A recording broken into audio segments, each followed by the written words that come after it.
Welcome to the broadcast, everybody. Before the coronation, I studied this chair with these gems because I thought that it looked rather royal and a splash of purple to the background, but I've ended up really liking it, so I'm going to keep it for the time being, perhaps permanently. I think it looks really nice and fruity and juicy. And I had a juicy comment from one of you guys who told me your idea for the next Netflix documentary from the Harkles and said that it should be called The Candle and the Plume, which I thought was very fruity. Yes, it was from Valerie Palenkas.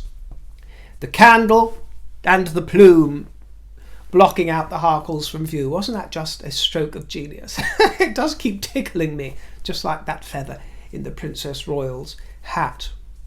Absolute genius. Could it possibly have been a happy accident or strategy? Whichever it was, it feels like a blessing. It truly does. And it was a blessing that there was no mischief from the Duchess on the day of the coronation. So I remain impressed and I remain in a state of appreciation for that. However, it was curious. It was curious to see her pop up in the news the day following the coronation, when all year it's been radio silence, just a couple of brief appearances towards the coronation, and then kaboom, the day after coronation, on coronation weekend. Oh, you know what? I fancy going for a stroll. I fancy going for a hike. That's what I want to do. But you can walk around the garden, Megan. It's large enough. I don't know. I fancy a bit of fresh air. Well, we can't blame her. Fresh air is good for you, isn't it, my dear? But curious the timing. But good for her. She wanted to prance around California, and she did so with her buddies, Marcus Anderson. Marcus Anderson, who's this other creature? Heather Duvac. Yes, they went hiking. And I'm sure that is the first sign of many things to come. What with the TikTok on the way, and all kinds of machinations from behind the scenes. But many happy returns to Prince Archie, even though he is not a working member of the royal family. He is the king's grandson, and very sadly has been deprived of his birthright station along with Princess Lilibet, which is hideous, absolutely hideous. Let's hope they don't follow in the footsteps of their parents with their merching. And one possible merching episode that has come to light, and I truly hope that this was not done in coordination with the prince, but I can only imagine that it was with Prince Harry, is that DIOR took to social media to announce that the Duke of Sussex's coronation attire was created specifically for him. Bespoke DIOR. Oh really? On coronation day? Well, I have no information as to whether the Duke of Sussex was paid or provided the clothes for free or gave any sort of confirmation that this image and these words could be used on coronation day. But my hunch is that it would have taken his permission to be granted, and I'm sorry, I do find that rather tacky, not least because that DIOR suit looked cheap on him. It looked cheap. As I said, it looked all crumpled to the derriere. There's something about his special physicality that will make any suit look cheap. To DIOR, to Georgia Asda, my dear, whatever it is he rustles up, it looks cheap. So that is one thing that I cannot squarely place the blame for on his shoulders. Not that they would be capable of carrying much anyway, because he is not his brother Big William, but he is... Christ on a bike. And no, I did not just take the Lord's name, and even if I did, there are no blasphemy laws in the kingdom. There is nothing wrong with suggesting that Christ should travel by bike. And if he wants to advertise DIOR, if DIOR have the appalling taste to want to dress that frame, that man, that traitor, then that is their business, my dear, and I wouldn't deprive them of that right, but I can still tell you that I think it is the height of vulgarity for it to be published in tandem with the King's coronation day. Yes, I do. Is it the worst crime in the world? No. But is it vulgar? Yes, of course it is, my dear. Of course it is. Because it's not as if Harry is endorsing his father's kingship, is it? And if he is endorsing it, how do you explain publishing and releasing a poison pen tome on that coronation year, and publishing it when he didn't even know if the late Elizabeth would still be living and breathing and able to flick through it? Not that she would. She would be ripping up those pages, chucking them on the coal fire and using them for kindling, my dear, kindling. That is all those pages are worth. Kindling, or ripping them up and using them for that stuff that you put in hamster cages for them to do their business in. Those shreds and shards of paper. That is what that spare fluff is for. Today in the kingdom is a bank holiday, and it is a day devoted to volunteering. And I was up at the crack of dawn to do my volunteering, and I actually did it a couple of days last week as well. Usually volunteering for me comes around in the run-up to Christmas time, as we've discussed before, my dear.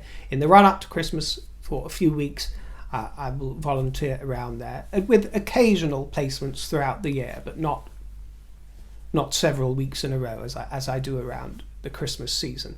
But yes, I got into the spirit and wanted to do my bit for the big help out, and 6 million people in the kingdom are getting involved with this volunteering, and most of them doing it today and over this weekend. So well done, my dears, if you're getting into it in real life. That is where community is so essential, and where it has been evaporating for the last few decades. It's not especially anybody's fault, it's just the unwanted repercussions of the progress of the modern world which we speak about. It's that ghastly, dreadful dichotomy, isn't it, that everything gets better but everything gets worse, and it only takes a glimpse looking back on YouTube at the wonders of the last century and the sort of sense of civilization and high culture to see that we've reached that zenith, that peak, and we're slipping down a slope now, my dear, and I don't see how we're ever going to be rescued out of that.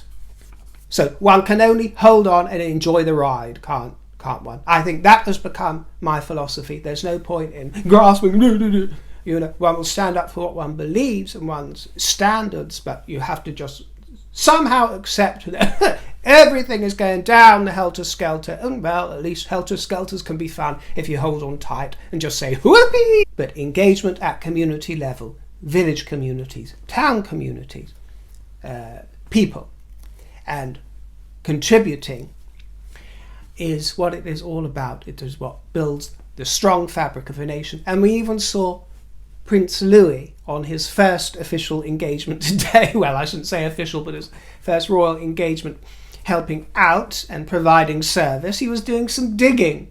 Adorable photographs of the young prince digging away with the help of his loving father and mother, renovating a scout hut. How very heartwarming.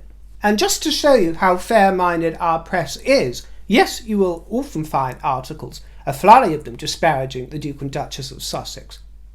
We might say because they deserve that disparagement and that criticism, just as most of what they got in the early days was blanket praise. Yes, it was, even when they insist it wasn't. It was blanket praise. Well, to show you the fair-mindedness, articles today, amongst them two, one from the Telegraph and one from the Spectator, The Dignity of Prince Harry, by Alex Larman, who would usually criticise Harry. Today he is praising him for behaving as he sees it, as dignified during the coronation service. And Bryony Gordon, we all know, is a friend of Harry's and Montecito, but she writes sometimes for the Telegraph, who are not especially in favour of the Harkles. Well, it's the home of Camilla Tominey. But what I like about those sort of publications, which are reputable here in the kingdom, is the fact that they will strike a balance and bring in writers with varying opinions, or go back on various opinions. I'm not interested in a one-note echo chamber.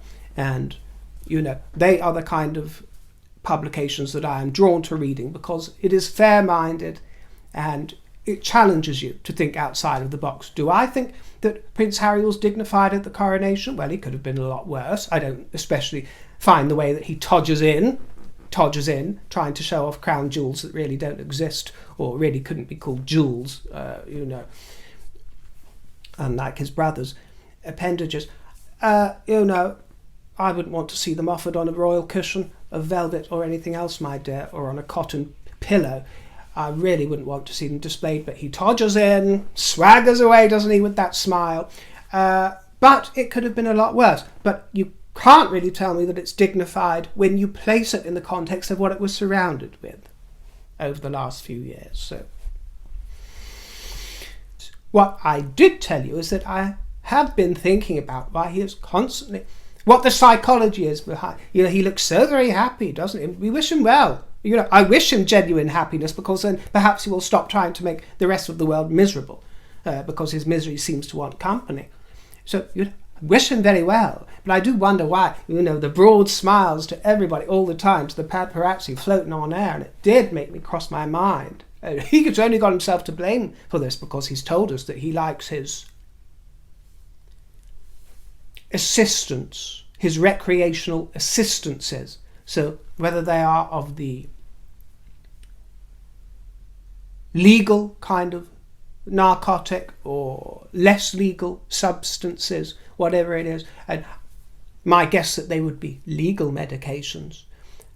The impression I got when I see him floating about with this Cheshire Cat grin is of somebody floating on the clouds, my dear, if you know what I mean, taking a little certain something to soothe the occasion. Something perfectly legally administered, I'm sure, but just floating away.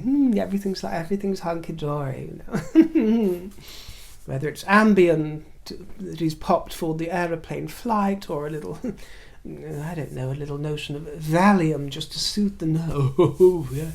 Oh, it's wonderful. Annie, Auntie Annie, oh, that feather in your hair is beautiful. Papa!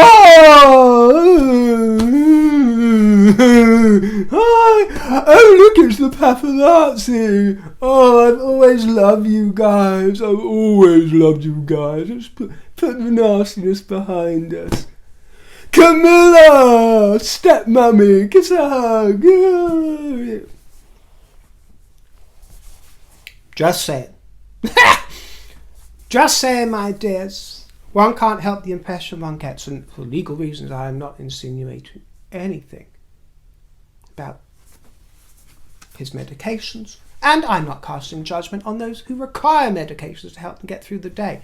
But it just simply makes one question, and makes one wonder, and makes the mind boggle, doesn't it? What he's really on.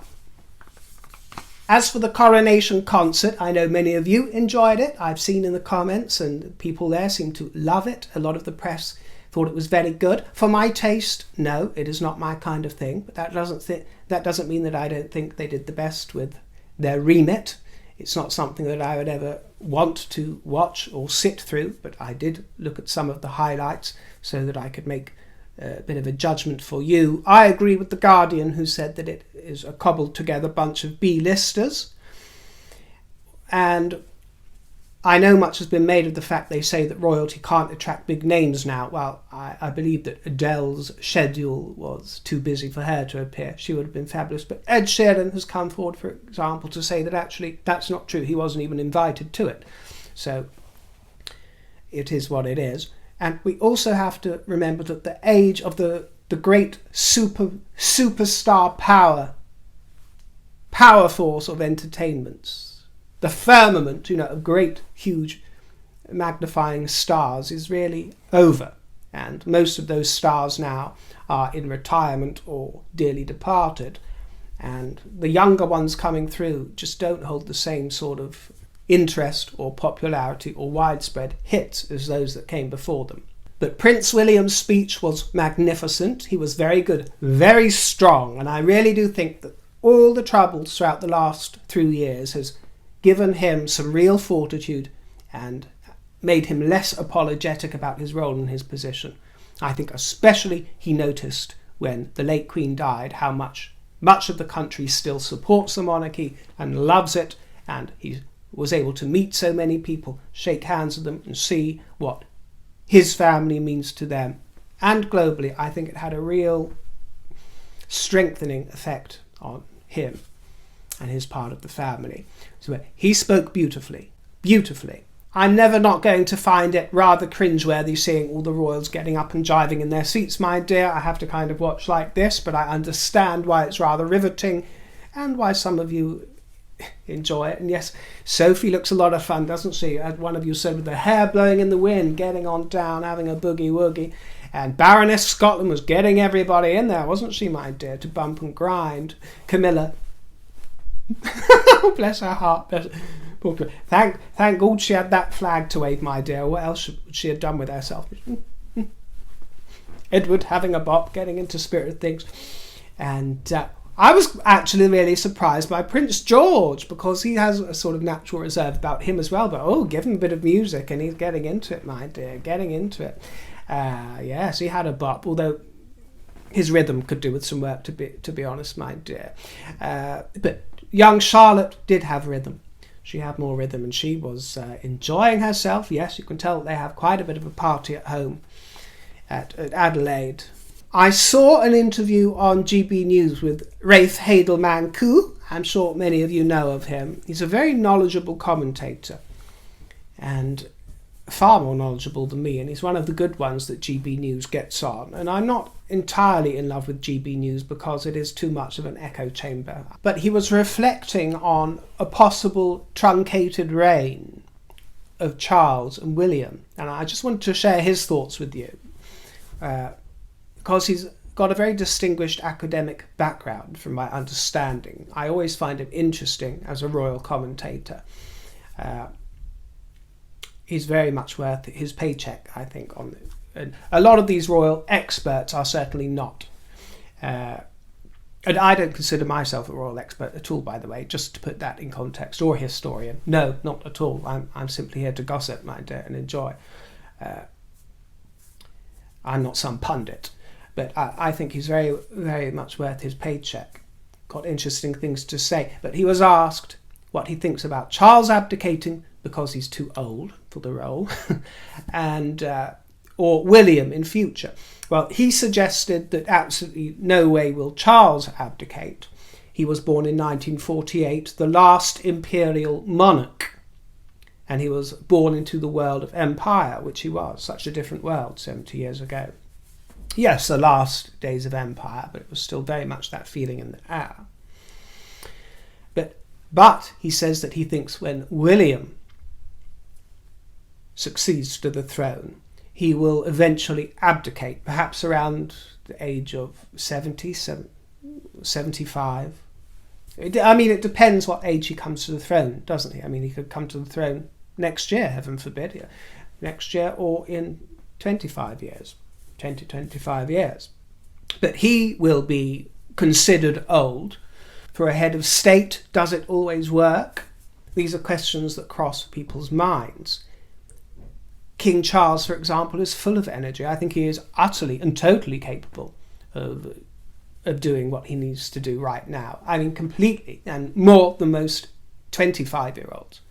Totally. So I'm not putting that in doubt. But in 5 years' time, when he's 80, who knows? In 10 years' time, when he's 85, coming on to, who knows? It's a question of energy, and also physical decline comes into it, let's face it. And, of course, mental faculties, but I can't predict any problems with that. But Rafe Hadelman-Koo says that abdication is now the norm across Europe, and within the Papal-See, we've seen it. With Middle Eastern monarchs and potentates, it is now the norm. And he reckons that William will understand this, will see it, and understand that the people will need the services of younger monarchs. And he makes the point that the real greats in recent history, I say recent, the last few hundred years, were Queen Victoria, who began her reign at the age of 18, and the late Elizabeth, who was 25, 26. So I think they're valid points, and it is one of my concerns as well that we are going to have a run of very old monarchs. Although at this point of time we are certainly not the only ones in the world with a head of state in the winter of life, and that goes for elected leaders too, as we know, my dear, as we know. But I find myself agreeing that that should be the way going forward, because we live in a world now where people do live very long lives, and I do think that the graceful thing to do would be to abdicate when it reaches a certain point, which will be different for every monarch, but when they reach a certain point where they think energy will be better spent elsewhere, let's leave it to the next generation, and then perhaps take a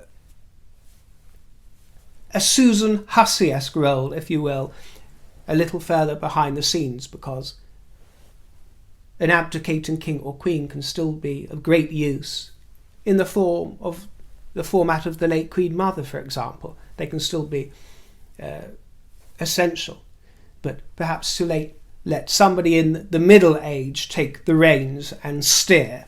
Some of you will have seen the comments from Aja Ando, the Bridgerton actress, who made comments on TV. She was complimenting the rich diversity of the proceedings at the Abbey, but then went on to complain that the balcony was terribly white. It was terribly white, and rightly so.